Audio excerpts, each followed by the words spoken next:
Why do Christians face personal adversity? Join us as we explore how faith refines us through trials. UPD Podcast starts now.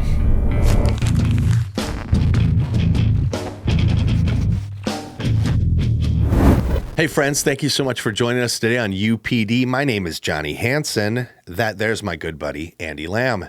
And today we're starting a new series on adversity. This first piece is going to be personal adversity and kind of how you can go about attacking the adversity as it comes up in your life. Mm-hmm. I think it's also very important that I'm going to look at two different aspects of it. I think some of it is self-driven. And some of it is situations you put yourself into. Yep. And then some of it is just the reality that we live in a fallen, broken world. And so great. I think there's two types of adversity we can face. And I think sometimes it's hard to recognize what's what. Jeez. And so sometimes I think it's God getting our attention because he wants our obedience. And then sometimes it's just, hey, we live in a hard place. Yeah, I love that. It's like God is saying, maybe you're on the wrong path. Yeah. And he's going to continue making this harder and harder yeah. until you submit that this is not the path he wants you on. I'll be sharing a story about that here a little bit where I think God walked us through that. Well, let's go ahead and define adversity. Yeah. What do you think? I look at adversity two ways. Okay. So the first way I look at adversity, so kind of the dictionary version of it would just be difficulties or misfortune. Sometimes that can be a single instance. Sometimes that can be a continual trial. When we look at it from the biblical standpoint, it's trials, as the Bible calls it, hardships, or difficult circumstances. So here's the one thing that Jesus tells us in John 16:33. It says, I have told you these things so that in me you may have peace. Remember that part. In this world you will have trouble, but take heed because I have overcome the world. And so there is almost this promise of Jesus telling us that you're going to go through some hard times in this life. And I think if you've been alive longer than 15 minutes, you'll understand that there's hard things that go on. Unfortunately, I see very often people that are Christians will go, why is God allowing me to go through this? Because in our minds, God is a good and gracious God, and he is. He is a good and gracious Father. But Jesus tells us right here, he says, I have told you these things so that in me you may have peace. And that is the one guarantee that we are given, is that you'll have peace. The Bible calls it the peace that surpasses all understanding. It is that I am peaceful in an adverse situation when I should not be peaceful. Mm-hmm. And if we can have our eyes open to that when we are going through adversity, because you learn a lot about yourself when you go through hard things. God, I mean, if life was That's when I learn the most. Yeah, if life's just easy all the time, why do I need God? I got me. I got this figured out. I'm pretty darn awesome. Mm-hmm. And so if we can be realistic and know that when we go through adverse times, that if I am faithful to Jesus, then he's going to be peaceful. He's going to bring peace to me, and he's going to walk with me as we go through that. Yeah. Gosh, that's great. Viewers, what I'd like to throw out to you is, have you been through an adverse situation? What's one that you've been through? Mm-hmm. Maybe you can put that down in the comments for us after you like and subscribe. Please. Yeah, please. Because we're going to go through a couple examples from our own lives and then some greater examples of people throughout history who, obviously biblically, but also outside the Bible, people who've went through adversity as people of faith and, great adversities, greater than, it'll really makes me at least feel like my little list of adversities are pretty small in comparison. I'll take my problems. And sometimes that's helpful. Frankly, yeah, it is. For me to have perspective on the thing that I'm going through. Because, in the moment, the little thing you're maybe going through can seem massive. Again, you said you get very myopic.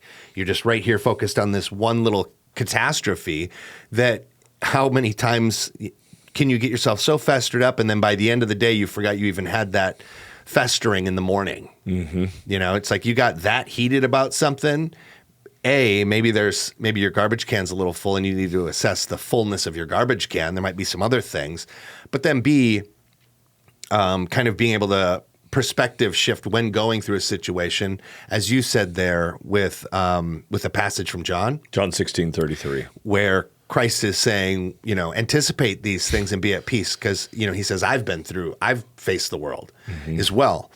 So if you've had something that's adversity, dear listener, write that down. We do intend the next episode that we do is going to be on this subject matter as well, and we'd love to bring you into the conversation if we can. So you can shoot us an email too. Also, if you're going through something adverse, we did an interview with Ryan Ladd from the Dad Show podcast. And if you have not listened to that, I encourage you to pull that up. That's Ryan and his wife going through, I mean, they got 2 kids with rare genetic diseases.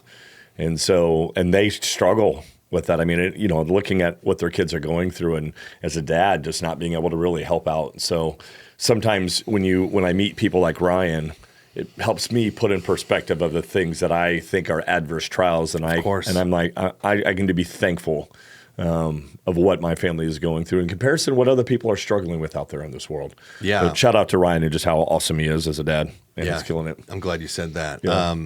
Kind of the big idea from my perspective on this discussion is personal adversity refines faith, builds resilience, and reveals God's purpose for Christian men. I'll repeat that. Personal adversity refines faith, builds resilience, and reveals God's purpose for Christian men. Those are kind of like 3 different things. Refines faith, builds resilience, and reveals God's purpose. Those are all great. Necessary if you want to grow. Depending upon, I want to be the best version of me. That's consistently my mental thing. I don't always achieve that. And there is the lazy side of me. I'm always trying to beat down and be like, stop, let's go get after it. And it's human to want to take the easy road. Of course. And to want to go with the flow. Pain-free. And we've made society very pain-free. So any little thing can fester us up, and I get festered. I'm here to say I for sure consistently get festered up about tiny little stuff. It's ridiculous. And I have to realize what are you doing, Johnny? Chill out. The added problem then is whatever you're getting festered about, you get online and people get on social media and they find other people that are festered with the same issue. Yeah. They sit in their little echo chamber. Well, there you go. That's great too. And it takes a lot longer for them to get out because they're just so, like you said, myopic. We've talked about, you're so tunnel visioned on this one little thing you got going on in your life. And so being aware of the big picture so that you don't stay in that for longer than you need to. Well, I'm glad you bring that up because then that is also, it's the idea of projection. So it's really easy online. You go get stuck on something, then you can be upset about this thing over here rather than actually working on the things inside that are the things that probably have you actually festered to begin with, the places that you lack. So it's really, and I mean, that is the message of the Bible, is to be personally consumed with trying to connect yourself with God and trying to work towards who Jesus was and following his path. And that's all here. That's all inside of yourself. Right. That's not me pointing at you going, Andy, you're not supposed to do this thing. It's me going, Johnny, you're not supposed to be doing this thing, and get better. And here's Christ's example. And then repenting to God and then choosing to go a different way each time. Yeah. Like that's adversity, and that's facing adversity properly, is by saying, God, I fall short. You've written this big path for me through Christ's life. This is the example. I'm going to fall short, repent and turn back towards God and say, I'm keep working on this. And it's like this, what do you call it? Sanctification through life? Yep, spiritual growth. So I'm trying to grow the whole time to get closer. I'm still going to fall short to the day I die. Yeah. But I should be attempting through all these adverse situations to grow my resilience, because that will then reveal God's purpose for me as I continue to submit myself, right? Yeah, and now to add a layer onto that, if you want to be a leader and you want to be a man or a woman of purpose, and you want to be somebody that's used by God, you're going to have to go through some hard things in order to be able to speak life into people. And I think that's the part of going through hardships of when we go through it, it's being able to say, God, thank you for walking me through this. I need you to be on this journey with me and bring me peace as I go through this. I know on the other side of this, you're going to use it for your glory somehow. When you're going through it, it's hard for you to always see that. But if you can change your perspective of when you're going through hard things, God has given me big, broad shoulders to be able to walk this road and to carry this burden. Okay. Yeah. And if he's giving me the big, broad shoulders to do it, not that it's some prideful thing and, everybody look at me. It's actually a humility of, look what God did through me as I went through that. And then on the backside of it, I get to give him praise and give him glory for helping me walk through it. I don't like it when I go through it. Nobody does. But I also believe that if I'm going to be somebody of purpose, then I'm going to have to go through some challenges so that I can have the wisdom to walk them through it. Yeah. And empathy for people that are going through it. I got a couple of quotes. A.W. Tozer. My Tozer dog. I feel like I need to now hit the table when I say Tozer because I say it so often. In The Roots of Righteousness in chapter 39, Tozer says, "It is doubtful whether God can bless a man greatly until he has hurt him deeply." That was just a quote I was just going to bring back. Is that right? Yeah. When we were up in North Carolina, that was the one I brought about A.W. Tozer, that God will not annoy any man greatly who he has not crushed severely. Yeah. So it's just like God, A.W. killer. Yeah. What is he saying there? He's saying the trials refine us towards Christ likeness. So each one of these things is like shaping me to be more like Christ. So to go back to the piece you were talking about, it's James 1:2-3. "Consider it pure joy, my brothers and sisters, whenever you face trials of many kinds, because the testing of your faith produces perseverance." Right. That's it. I mean, Tozer's saying it in a different way, but throughout history, time immemorial, great men of God have been tried in adverse situations and have turned to God and said, "I'm not enough. God, step into this place." Mm-hmm. Each one of the guys in the Bible, you read the Bible, all of them eventually lifted their hands in the air and said, "I'm not enough. God, step in," and God did. And that's what God's always asking you to do. I want to talk to you about a guy, Dietrich Bonhoeffer. Gangster. Dietrich Bonhoeffer was a theologian in Germany during the Nazi reign. Mm-hmm. He went to a couple Birkenau, not Auschwitz. Auschwitz, that's right. Birkenau is where he was at. And then he died in a different one. He did die. He was murdered by the Nazi regime, by Hitler. Mm-hmm. By Hitler's order, he was specifically murdered. But he was a theologian, and he's seen the rise of the Nazis. And when many other Christians at that time, many other pastors at that time were obfuscating their responsibility, and they were trying to get rid of the Old Testament because they said that was Jewish conspiracy. Mm. They wouldn't allow anybody that was Jewish or Slavic to be a priest or a preacher or a pastor in any of their churches in the entire country or any of the countries they were taking over. So either Jewish or Slavic, you couldn't be those to be a pastor. They'd kick you out. And he thought that was absurd. And which it was. Clearly. So he went about trying to help Jewish people and Slavic people to escape the Nazi regime. He spoke out constantly.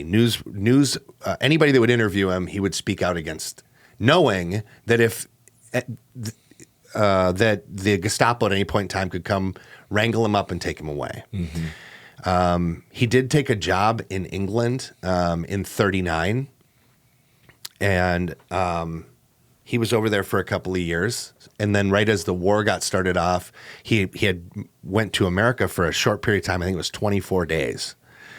And his heart was convicted. And he thought that he couldn't help the German people being in America. Mm. And he wanted to be part of the rebuilding of the German people at the end of the war.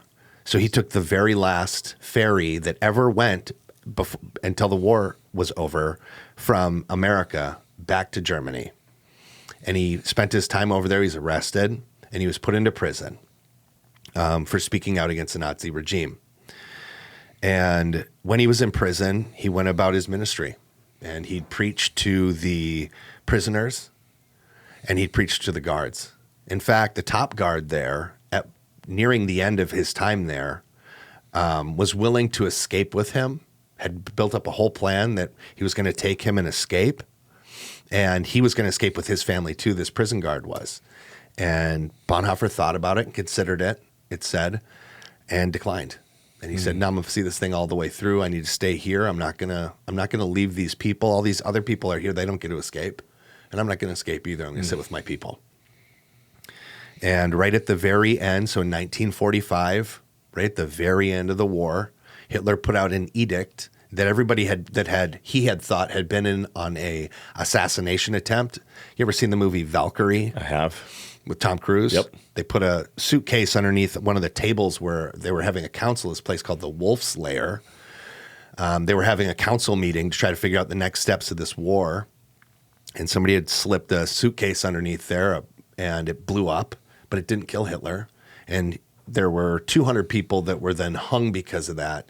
And one of those people was Dietrich Bonhoeffer. Even though he had been in prison, he had been part of an organization that they determined was part of this group that had done this conspiracy to try to kill him. Interesting. On the day that he was to be hung, they stripped him down naked and made him walk to the noose.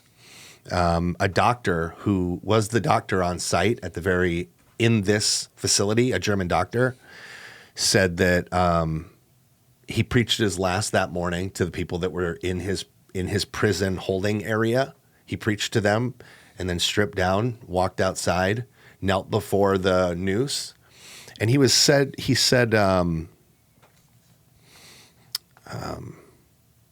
gosh, he has a great saying, and I totally didn't write it down. Darn it. He has this beautiful saying, and I'll paraphrase it then.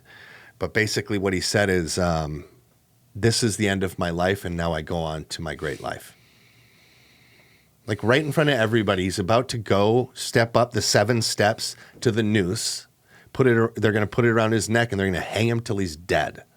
And this man just knelt before it. And this doctor said, I never seen any other man in all the time I worked at this prison ever approach death this way. He was the most peaceful man I ever seen approach death, says this doctor. And you can look this all up. You find this all over the place. You can find it on Wikipedia and whatnot, his story. That is adversity. That is a guy who consistently chose, and I think he said, life is a journey of constantly facing adversity and then choosing your choice. Choosing your choice. And, again, he could have just stayed in America. He could have stayed in England. Mm-hmm. He could have stayed in America. And he constantly chose to go back and face, because he knew that the impact he could make on people's eternity was going to happen in Germany. And he died for it. And it's like, man, when I hear stories like that, it just makes my life feel so simple. Yeah. And you'll always say to yourself, if I was in that situation, that's how I would go out too, because, But when I hear that, I have to ask myself that question. Would you be at peace with that? Would you have caught that ferry back over knowing I'm going to go sacrifice the rest of my life for the sake of other people? Because the likelihood was high. He was already an enemy of the Reich. He knew that. Yep. He wasn't allowed to speak in public. He knew that getting back, they were probably going to arrest him because that's what they did. See, he was part of an organization that didn't want to follow what those preachers there were doing. They basically, it was like it was the majority. And that's the thing that is, man, so many people will go with whatever's happening. And this guy, against great odds, said, I'm gonna stand for the right thing. I'm gonna stand for Jesus here. And he truly did, and went and died for it. He truly picked up his cross. Yeah. He has a quote here: "To endure the cross is not tragedy. It is the suffering which is the fruit of an exclusive allegiance to Jesus Christ." That's in The Cost of Discipleship, page 88. Of course he said that. It's the fruit of an allegiance. Yeah. He made a commitment to God. He's aligned with God, and he said, whatever I face, be at the cross. And he did that, You can see that with the life of Paul, right? Sure. In the Bible as well. He was joyful. He said, it'd be better for me to go home to die is to win. To die is to gain. It'd be better for me to go home to be with the Father, but I know that God still has work for me to do, so I will stay in the trials of this life and continue to work until God chooses to take me home. And sometimes we see examples of men like that truly understand what it means to lay your life down for another. And that's what he did. And because of that, he will be greatly glorified and honored in heaven because of that. He's an amazing example of a faithful man. Yeah. Of a truly faithful man in spite of it. It is beautiful. Hey friends, Jonny Hansen, Andy Lamb, Untrained Philosophical Discussionist, UPD. And we wanted to give a quick shout out to Bashmouth. Who's Bashmouth, Andy? Bashmouth is one of our supporters. This is a gum. It's gum. It's got 130 milligrams of natural caffeine in it. Like UPD Podcast, no fillers, no junk in it. No dyes, no aspartame, no gluten. It's the real deal. It's what you're trying to tell people. 130 milligrams of caffeine. 130 milligrams. When do you take your Bashmouth, Andy? I take Bashmouth when I read the Bible. No, I don't do that. I take Bashmouth gum. I do it in the middle of my workout. I take my pre-workout in the morning. Right as in that middle of that workout, when I'm dying, I pull out a piece of Bashmouth gum. Which one do you use? I like the sour apple. That's the kind of guy that I am. What do you have? I got the spearmint.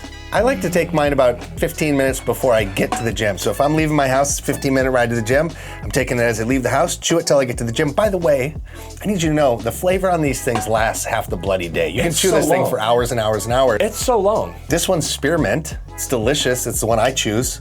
It's great. It lasts a long time. Also, it helps with focus and concentration. Enhanced memory recall. How's your memory been lately, Andy? It relieves stress. Did you know chewing gum releases stress? I didn't know that. Yeah. It's an amazing thing. Science. It's science. How do they get Bashmouth, Jonny? You go to bashmouth.com, promo code UPD20, and get 20% off. 20% off the product. That's the best deal in town. And by doing so, it helps financially support UPD as well. You can help your boys. Check it out. Go to bashmouth.com and use promo code UPD20. What are the top 5 personal adversities facing Christian men? I looked that up. Would you like to know what those are? I'll start facing Christian men today. Today. Okay. I'll start with number 5. Work-life balance and burnout. Thankfully, we have an episode, in episode 38, called Fatherhood, that you all can check out, dear viewers and listeners, where we talk about work-life balance. Number 4, sexual temptation and pornography. Hey, that's not number 1. That is number 4. Okay. And you'll see why number 1 is number 1. Okay. We actually discussed that one in episode 50. So check that out. Check that out. Please go back, check that one out. Number 3, isolation and lack of community. We're getting ready to do a series on isolation and being alone. Actually, in episode 36, we touch on it, and episode 41 in mentorship. How to not be, by the way, as the earlier example was building your counsel, go back to our episode 41 for mentorship, and you can find some information on how you can go about collecting a mentor. Yeah. We give a lot of good ideas there. Number 2, spiritual immaturity and lack of discipline. Episode 37 was called Discipline. We did that one. That's funny. Yeah. I didn't know this when I looked these up. Number 1, identity crisis and cultural pressure to redefine masculinity. What is a man? Episode 34, perseverance. That was our episode 34. Now, it's not to say that these are perfectly aligned with each one of these ideas, but these are at least these are little things that we've been looking at because I guess we've noticed it too. Yeah, they're concepts of what, as we look out around the world, these are what men are struggling with right now. Right. Ourselves included, by the way. Of course. That's why we're flooded with examples of ways we've fallen short. Every episode, that's what we talk about. Yeah. The way that we did it wrong and now through Christ have been able to done slightly better. Podcast, if you're this many minutes in and you haven't listened to us before, the goal of our podcast is to share the areas of our life where we failed time and time again, and then let you know how we walk through that to not fail again. That's the purpose of this. So work-life balance and burnout, sexual temptation and pornography, isolation and lack of community, spiritual immaturity and lack of discipline, identity crisis, and cultural pressure to redefine masculinity. It's interesting as you talk about those. There was 5 of them there. When we did the proverb, we talked about these different areas where you can find a mentor in, and wouldn't you know it, it's spiritual and family and generational and physical and financial. And so some of these same things that men struggle with, very often you can help mitigate a lot of those problems by having the right mentor in place to help you walk through it. You're totally right. That's a great observation. Yeah. I was as I was reading the Bible, thinking through people that have gone through adversity, story of Joseph. Yeah. And you'll find this in the book of Genesis, chapters 37 to 50. And so to give you a little summation of the story. So the story begins with Joseph's brothers' jealousy. Joseph was having these dreams, and his father really loved Joseph. And his brothers became very jealous. And so his brothers took him and they sold him into slavery. Didn't they throw him in a pit first? Threw him in a pit first, said he was dead. And then they realized they couldn't keep that lie going, and so they took him out of the pit and they sold him to Egyptians into slavery. Despite his betrayal, Joseph remained faithful to God, and part of that he became a slave for Potiphar, for Pharaoh, who was the king, the leader of Egypt, and he gained favor. And then one day he was working in. How did he gain favor? His faithfulness. God took him through that situation. When he was thrown in that pit and then he was sold into slavery, very easily Joseph could have turned his back and been like, God, why are you allowing me to go through this? Yeah, victim mentality. That's a great way to say that. But he didn't. He just understood that he was in this situation, and he looked at God and remained faithful to God and said, God, how are you going to get me through this? And so he starts to work his way up, and he finds himself in Potiphar, who was one of the leading men at that time in Egypt, and he was in his house, and Potiphar's wife had some attraction to Joseph and came after him. And Joseph could have gave in, but he did not. He fled. She grabbed his coat on the way out and then accused him of adultery. And because of that, he was thrown into prison once again. And even in the midst of that, the Bible says that he still remained faithful to God. He, while in prison, starts interpreting dreams for people. Yeah. And Pharaoh gets wind of this, and so he goes to seek Joseph because Pharaoh has been having some dreams. Yeah. And Joseph was able to interpret the dreams for them. And because of that, they ended up putting him second in command of all of Egypt now.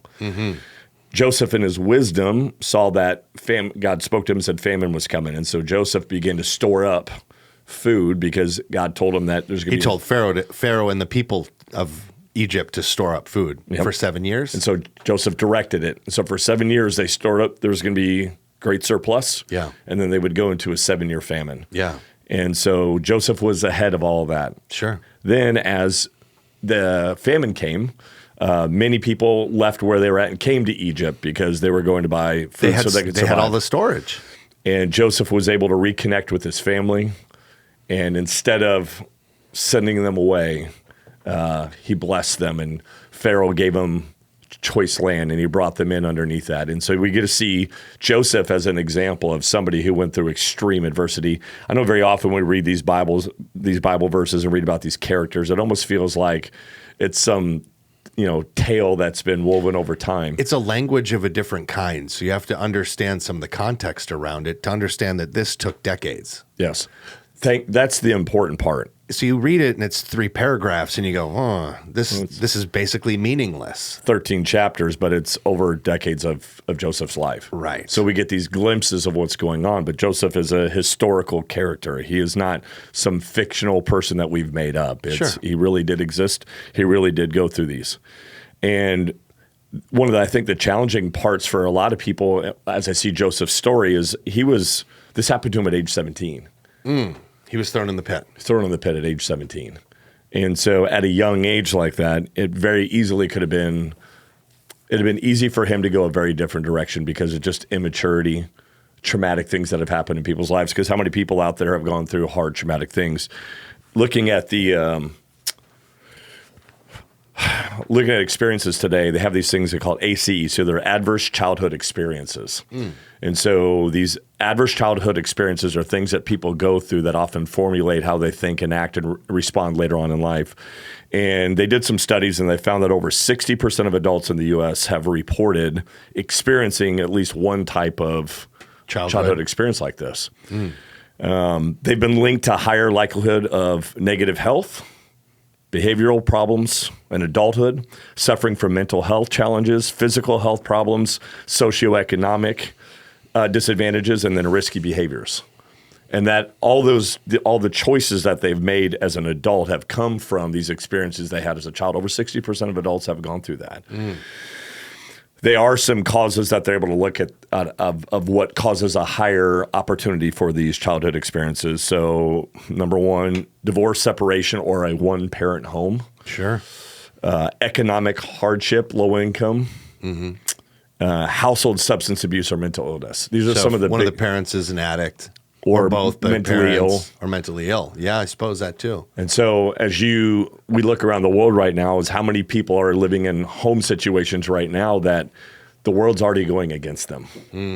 And these are the adverse things that I would say that happen that are just part of living in a fallen, broken world. So again, at the very beginning, we defined that as there could be things that you're causing or there are going to be things that the world causes. And the challenging part in going through that is people looking at their adverse situation and then blaming God. Sure. Be easy to do, especially if it's external. If he's a loving God, then why on earth did he put me in this household? Why on earth did he allow me to have these crappy parents? Why on earth did he allow me to have these addicts as parents? We become victims, like you said. Or if you're Joseph, why did he let me have these crappy brothers? Why did he let me have these crappy brothers? Why did he let me have this crappy lady that lied about me? And put me in prison for a long time again. Yeah, sure. Like he spent lots and lots of years in prison. And prison back then isn't I shudder to think what prison was. That we have today. I don't think the prison today is great either. By any means. But by any means. Yikes. Like comparison to what they were going through back then in prison, it was a very, very different experience. Certainly would seem to be. Yeah. So how did Joseph overcome all that? Well, talk to me. We look at his faith was not of this world, much like Dietrich Bonhoeffer, like his story. Dietrich had this eternal mindset. And the way that you're able to get through adverse situations is having an eternal mindset. Very hard to do. Sure. I'm not saying that's a simple thing to do, but I am saying it is what you have to do. It is the one thing that you can control is having an aspect of looking at towards the future. What do I need to learn out of this? And then what can I use out of this situation to help me further somebody along down the road as well?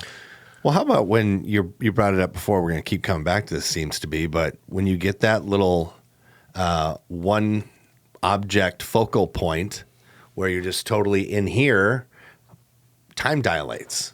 Oh, man, great point. So you have this, you're not thinking ahead. I'm not thinking a year from now, this thing that I'm going through is going to be something, or, rarely, if ever, is that your thought. It's chaos right now, and it's confusion, and it's fight or flight.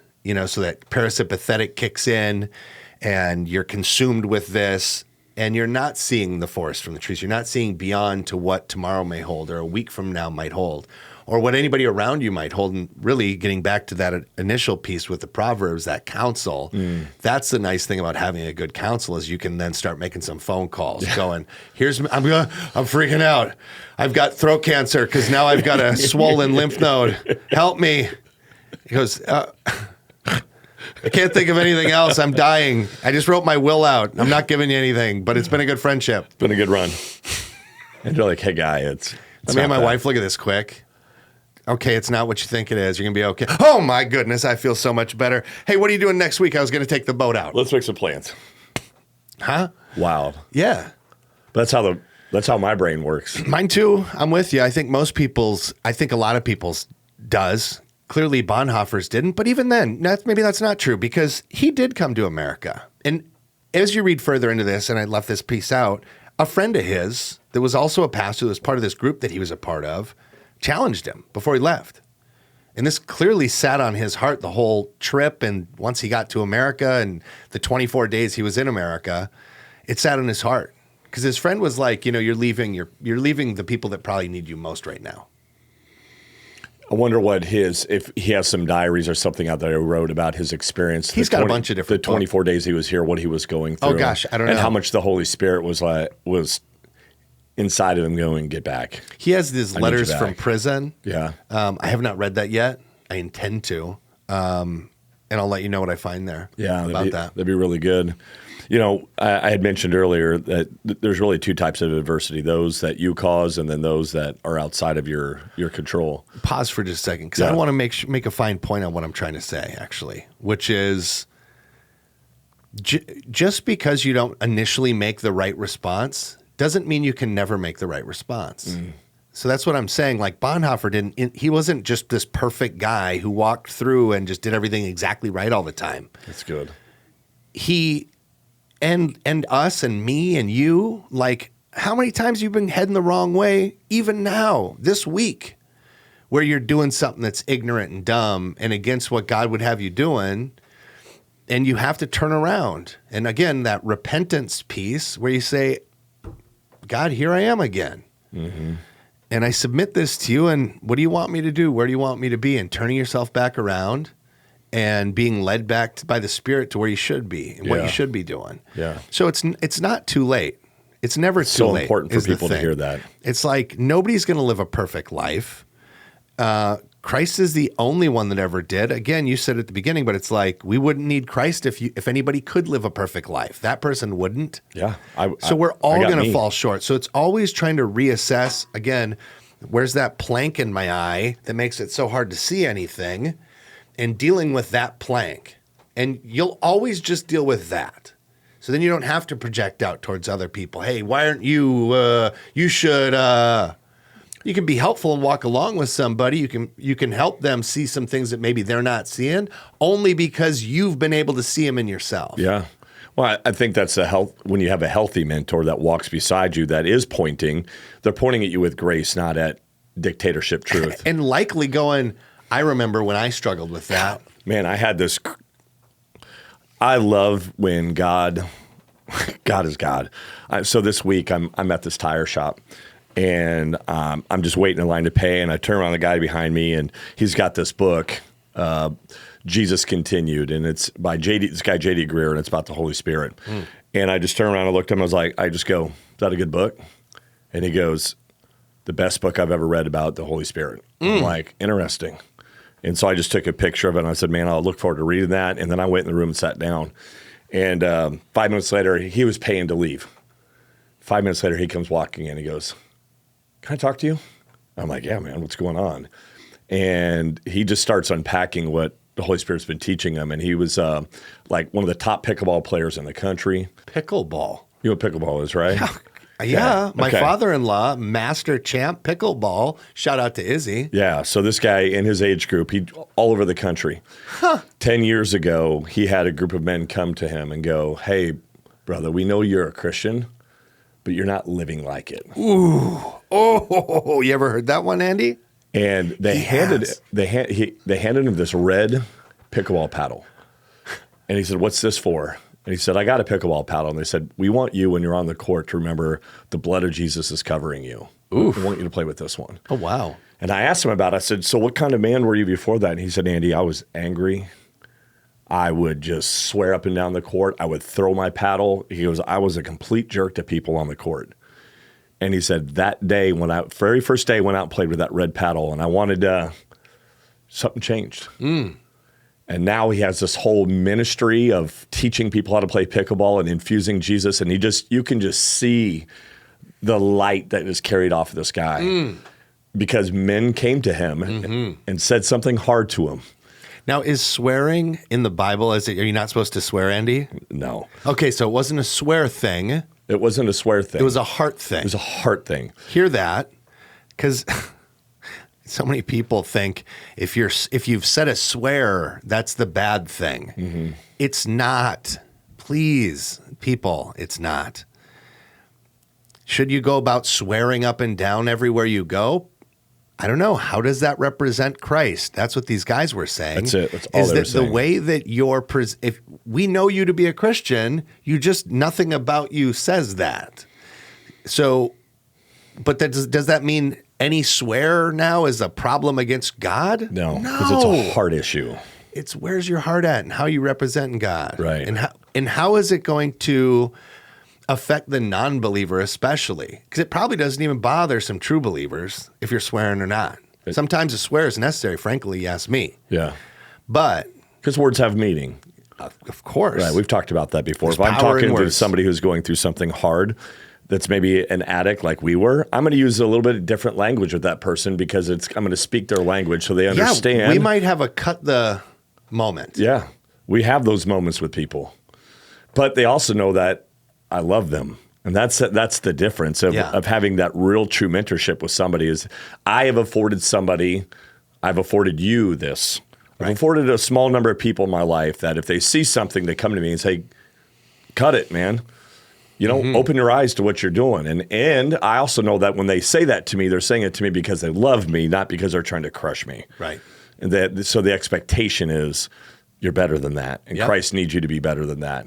And that's what happened to this man in his life. And it was just because he had wise counsel and because he had men who were willing to be obedient and say something hard to him, this man has affected the lives of countless people now because of a hard conversation that happened 10 years ago. You know, when we first started this podcast, Andy and I, we were told you got to record 10 episodes and delete 10 episodes and then start with number 11. Turned out that we should have recorded 17 episodes and deleted them because one of us swore a lot. Yeah. Someone swore sometimes. Usually through another one, through my antagonizing, he would start to swear. His swearing would pick up near the end of the episode because that's influence. But I would swear a lot, and it was unlistenable. It was every other sentence. You came to me because you know me and because God gave you wisdom on how to approach me. You didn't come in and start badgering me about swears because you knew that wouldn't work. What you did is you laid out an argument as to why we'd be better and why I would be better if I refrained from swearing here. And you made a cogent, logical, and reasonable argument that it just made it like obvious to me without hurting me. You didn't attack me. No. Because that wouldn't have worked either. Would not have. So it's like you and I have had a friendship long enough for you to be able to read a situation and be able to analyze how your friend is going to react to it. And you were considerate and you are considerate and you went about molding an argument that would work for me. Yep. And it did. And here we are all this time later. Almost immediately it changed the paradigm of the direction of the podcast. And again, like this guy that you're saying, is it that he stopped swearing? That's a component of him now starting a ministry of teaching people about Jesus through this sport that he likes to play. Yes. Our podcast started as two guys just having conversations, enjoying a good time to speak together. And right in line with removing the swearing from our vernacular, we became more Christ-centered and Christ-focused, and God stepped in and took over. And since then, it's like our traction went through the roof. Well, there's that as well, of course. It became more attractive to everyone that would go to try to watch it because it was more cogent. And God just took over and started moving our hearts towards his message. And it was a message people felt they could share with their friends without being embarrassed. Be like, hey, there's some good content in here. You're just going to have to get through you can't listen to it with your kids. You can't listen to it at work. There were so many boundaries to listening to the content. And it was still good content. Maybe. Some of it. Yeah. Some of it was. I think it created intentionality. It did. And then God stepped in with good purpose. That's as simple as it is. Yeah. When we talk about sometimes adversity is, self-induced. So last year, last October, we were going to sell our house. Yeah. And we had all of our good reasons to sell our house. My father-in-law lives with us. We have a 2-story home. My living room is his bedroom. Yeah, he can't go up and down stairs. He's immobile that way. He has a little cart and stuff like that. So we put curtains in it. My living room is his bedroom. Yes. So we have curtains up. So there's one bedroom on the first floor. You've now had to convert a room that was kind of a billiards-like room into a bedroom. Yeah, for it's the man half with of our curtains. living room that we used as our kind of our office area, our library where we would read. So that's The his other bedroom. house you were going to get was a one-story ranch-style house, split platform, so you'd be able to have him on the same floor as you guys just in case. Just in case. Right. It was an hour less drive for me to work every day. Yes. I wouldn't have to pay the tolls every day. There was a lot of things that would have been beneficial. There's a great space to make a cool studio for your for your upcoming podcast. There was that. So very first people that walked through our house put a full offer on our house. Yep. And we were like, Here we go. this is God's way of going. This is good. I knew you'd do it for me, God. And then a week later, they backed out. And there were some things going on with our house. And so we fixed everything. We had to put about $7,000 into fixing all these things that they had Minor found. things, Minor but things, you but got to fix them. enough they backed out. And then the hurricane happened. And my septic went out. Cave collapsed completely. Got a giant like sinkhole in my yard. And so it's like I couldn't have people walking through until that was fixed. We got that fixed. And then the main line broke in the front of my yard. And so I had to help people off to get that fixed. The water line. And then roof started leaking. And I had, hold on, I got to fix that. And AC unit. yeah, it was just one thing after another. And then the next couple came in and had put another offer less than what the other people did. But they had some things they wanted to get done. And it was coming right up to the closing of the house.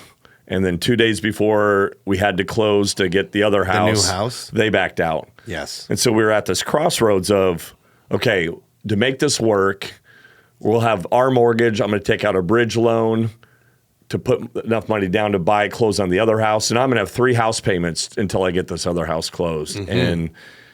And I just looked at that and said, I think God's closing that door. Well, I think your wife said, honey, I think God's closing the door on this She house. did. To be fair, Because she's a wise counsel. She is a wise counsel. That process took probably 3 or 4 extra months than what it needed to, just because of me. It was a pretty cool house. It was Admittedly. awesome. It was amazing. Yeah, it was closer to me too. You're a good buddy. It had been great. We go shoot guns all the time. But we know that God had a plan of why he closed. I don't know what that is yet, and maybe I'll never know. But sometimes we go through these harder situations that draw out because of us just trying to force our way into it. And God was trying to close that door very early on.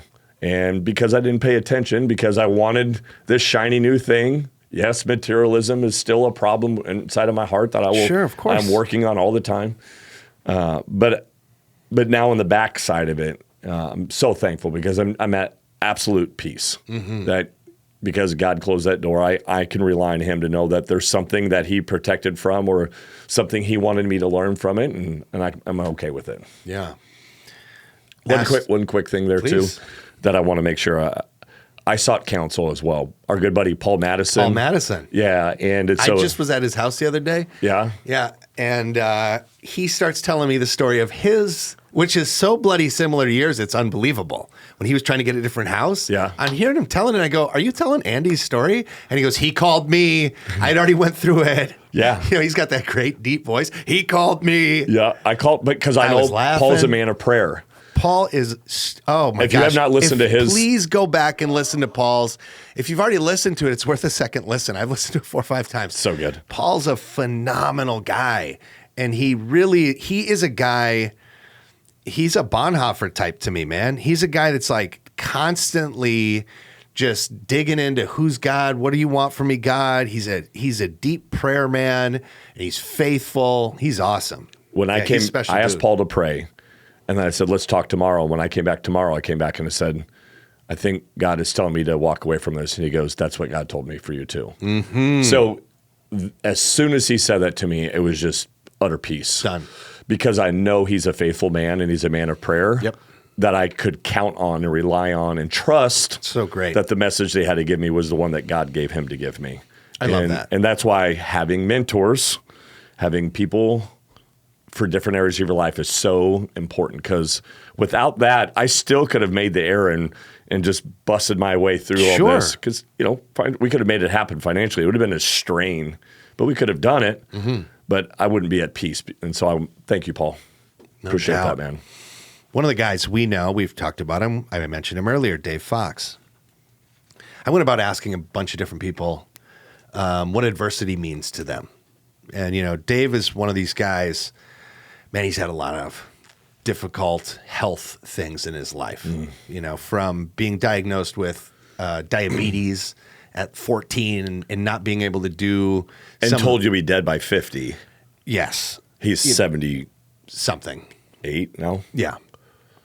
842, I think, now. Right. He was born before running water and I don't know what else they fire, wheel. But he's been through a lot of hard stuff. And I asked him, what do you think adversity is? And he said, the tough thing you're facing now that will become harder later if not attended to. And I just thought, isn't that the frickin' truth? Because here's what happens. If we're not facing the struggles, the adversities today, God's going to bring them back around. Yeah, you might have been able to push your way into that house, but you just would have been compiling now other adversity, 3 mortgage payments. Then moving all your stuff into this new place and still trying to sell the other place, or are we going to rent the place? And if we get renters, what kind of renters are these going to be? I mean, you're taking on a whole boatload of stuff. You're not selling a house and buying a house. You're taking on a whole new paradigm of finances and issues that potentially could tank your family's finances for a very, very long time. Very long time. Like that is... You're multiplying your own adversity by pushing against God. There's so many times in my life where, thankfully, I've become slightly better at this, let's say. Still fall short of it quite often, but, it was my good buddy Joel who said a long time ago, and one of his buddies said, what's God trying to teach you through this? What's the lesson? And really, when you approach life that way, as you're starting to face adversity, what's the lesson here? What's the thing I can learn? Jocko Willink has the video that we did a while back, Good. And if you haven't seen that, go back, watch it. It's 4 minutes, 5 minutes of Andy and I breaking down a 2-minute video by Jocko Willink called Good, or just watch the Good video by Jocko Willink. It's phenomenal. He basically is approached by someone in his command. He's a military guy. And the guy says to him, we have this thing we're about to face here. I'm about to lay this in front of you, but I already know what your response is going to be. And Jocko says, well, what am I going to say? And he says, we're not going to get these things and you're going to say good. And he goes through and he says, well, yeah. And he goes through explaining why he says good. When everything goes bad, he's got a reason why that's good. It's going to help him to get better. It's going to help him refocus on the next thing. And he's not doing it from a Christian angle, but I think Christ introduces us to these things. I think Christ has many times where he's giving us an opportunity to make the right choice. And not unlike Bonhoeffer, we can go to America for a little bit. But that choice is still going to be there. And it's going to start weighing on you. It's going to start eating you away. And then you can choose to, and it's like any of these changes you want to make. Do you want to get physically stronger? Do you want to lose a little bit of weight, stop looking like melted ice cream? Yeah, I said it. Andy? I don't. You had to cut. You don't anymore. Why? I had to cut 20 pounds. How? Time. What did you change, buddy? Changed my diet. Changed your diet. Was it hard? Absolutely, it was hard. Was it would you consider it adversity? For a short period of time, Nobody it was. in my life likes to have breadsticks more than Andy Lamb. Andy and I would order pizza, and he would get breadsticks on the side, and he'd go, hey, you want a breadstick? And I go, we've got pizza. Why would I want breadsticks, goofball? And then he would just eat all the breadsticks first. He wouldn't even touch a pizza. He would eat 18 breadsticks, and then he would eat a slice of pizza. Or 4. Or 4, right. You would eat at the capacity, and you do that. You've done that in your past. Yeah. With any carbohydrate or sugar. Just let me eat all of it. This year, at the beginning of the year, you made a choice to stop doing that. Yeah. And you've stuck in with it. And it was difficult initially. I watched you struggling with it. And I admire that you've continued on it. I think it's awesome. You look 1 billion times better. Feel 1 billion times better. It's very obvious that you feel better too. Yeah, sure. And it's like, that was tough, but on the other side of it, you've seen what that was. And by the way, you've added probably time to your life. For sure. Because you couldn't have continued doing that. I mean, each year was becoming harder. As you get older, You don't lose weight as quickly. It doesn't stay off. That you eat something, it sits a little harder. And that was only going to continue becoming that way. And then you were going to be in rough shape. Yeah. And taking the opportunity now, at that point in time, to make the change, it's easier than the following day would have been, or that a week down the road would have been. So the encouragement there is, for anybody listening, do you have something you're trying to change? Is there something right in your face that is giving you a hard time, that is making your life harder? When's the best time to start trying to tackle that thing? The answer is now. Right now. Now. What's a step I can take? Start laying out some steps. By the way, that is already a step. You trying to figure out what steps I can take is a step in the right direction. Then you have to start implementing those steps. Yeah. I mean, the other challenging part of that is we are so in the here and now culture where I'm 7 months in. Right. It took a while before my body started responding. And I could start to see the fruit of that work. And stop having it be such a struggle every time you walk past the donuts at the church. Right.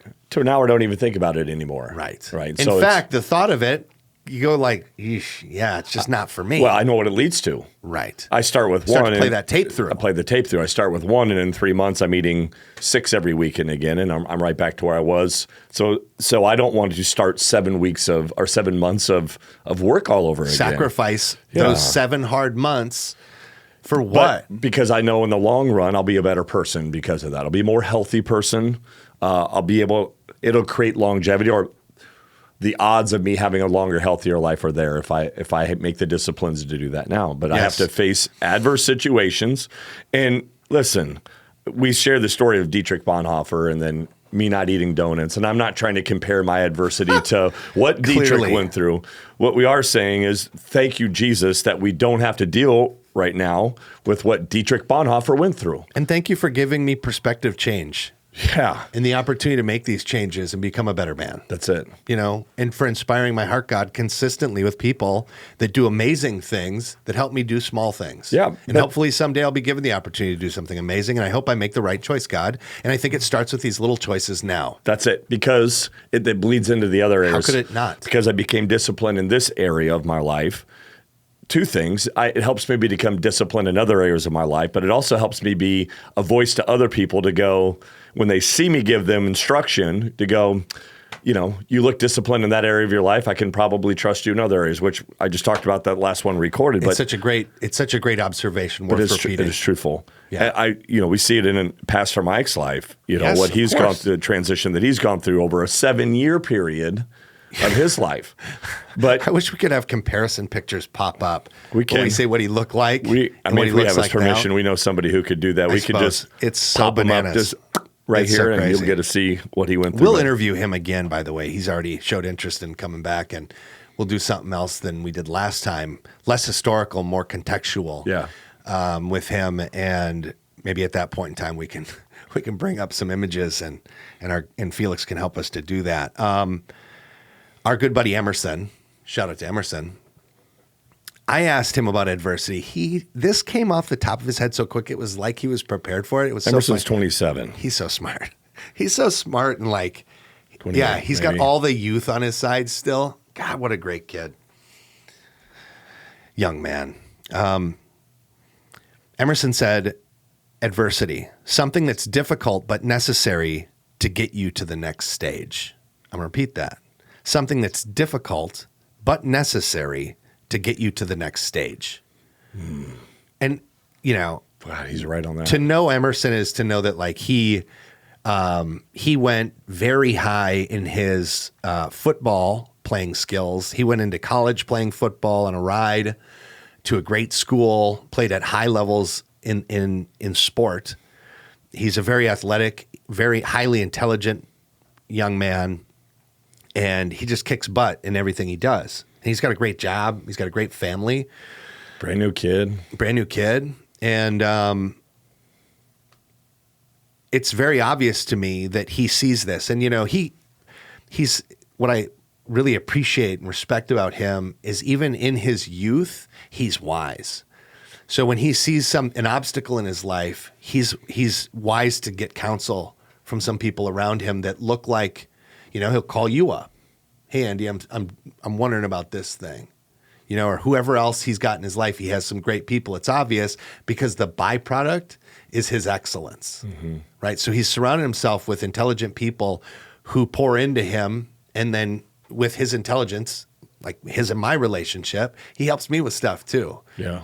And that's the thing about having a friend like that is, yes, he's younger than me, but really like, Doesn't mean you can't learn something. I learn a ton of stuff, and like I respect his journey already. And then I'm like, I get pride in being a part of. He's so young, like he's got all the future of the world ahead of him, and he's already doing so great. He's already focusing his life on Christ, centering his life around Christ. Like, yo, I didn't do that till I was way later in life than you, bro. But the other thing I love about Emerson is that he's asking questions of older men as well. I think that's a big component. Yeah.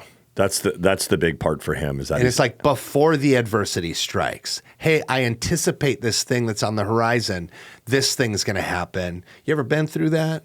How'd you get through it? What'd you see? You know, what's some things I could be looking out for? what do I need to avoid? It's just wisdom. Yeah, it is I wisdom. love that. Finally, Adrian. Adrian is a fellow that goes to our church. He has a rare health ailment that's been affecting him for years.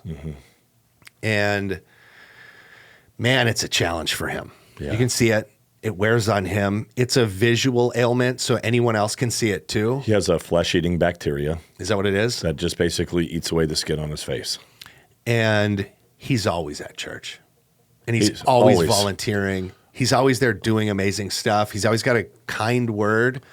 And his eyes he always looks you in the eyes and speaks boldly. And I went to him and I said, man, sir, what is adversity to you?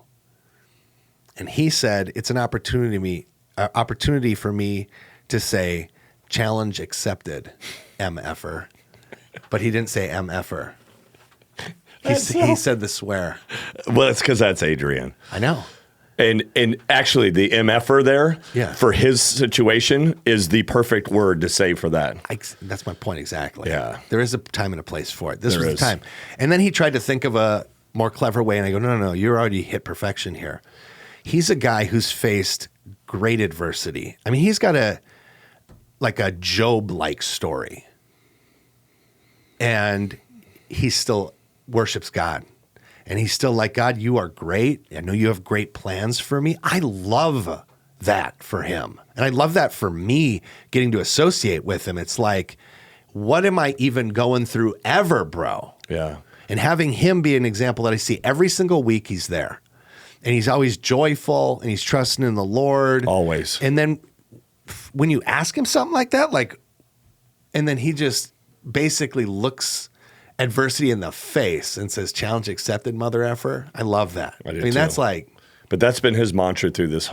He's been battling that for years. Right. Oh, Years. yeah, I know. And, still he's just a man of faith. God's got great plans. He doesn't hide in the back of the church. He doesn't hide in his offices. I probably would. Who's to say?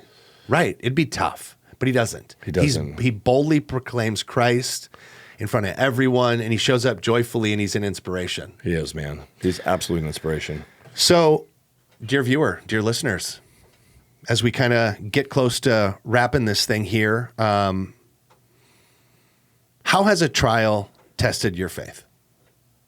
What adversities have you faced? We'd like you to put them in the comments. We got another episode coming up next week where we're going to talk about, we're going to head in the direction of community. Mm-hmm. And and purpose. What does community and purpose, how does that help you go through the challenges and adversities? And then finally, to close out this series, we have a phenomenal interview we're going to do. I'm so excited I know you, for my homie. It's going to be fantastic. He's a great guy. Do we want to tease anything about him? Sure. His name's Alec Simon. You can find Alec all over the internet. Alec is a hype man. He's a percussionist. You can find him playing on buckets at halftime shows of NBA games, warming up crowds for professional speakers all over the world. Yeah. He is a dynamic human being. He loves Jesus, but he's a disciplined man, and he's gone through some stuff. And I'm excited to hear his story. So again, how has adversity drawn you closer to God? That's the question. maybe you can put something in the comments. We can talk about it. We can bring that up next episode. We'd love to do that. We'd love to highlight your struggle as well. So please do that. I want to leave you with some words from Bonhoeffer. Please. And The Cost of Discipleship is the book. He's contrasting cheap grace with what's called costly grace. Cheap grace is the grace we bestow on ourselves. Cheap grace is the preaching of forgiveness without requiring repentance. Baptism without church discipline. Communion without confession. Absolution without personal confession. Cheap grace is grace without discipleship. Grace without the cross. Grace without Jesus Christ, living and incarnate. Costly grace is the gospel which must be sought again and again, the gift which must be asked for, the door at which a man must knock. Such grace is costly because it calls us to follow. And it is grace because it calls us to follow Jesus Christ. It is costly because it costs a man his life. And it is grace because it gives a man the only true life. It is costly because it condemns sin, and grace because it justifies the sinner.